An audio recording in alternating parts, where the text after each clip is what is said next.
wala na sanang Hawaii na mangyari.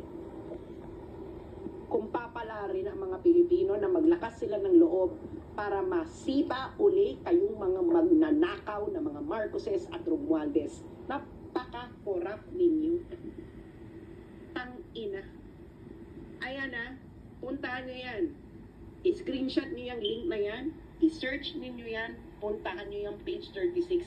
Tanungin ninyo mga sarili ninyo, bakit tahimik ang Catholic Church tungkol dito?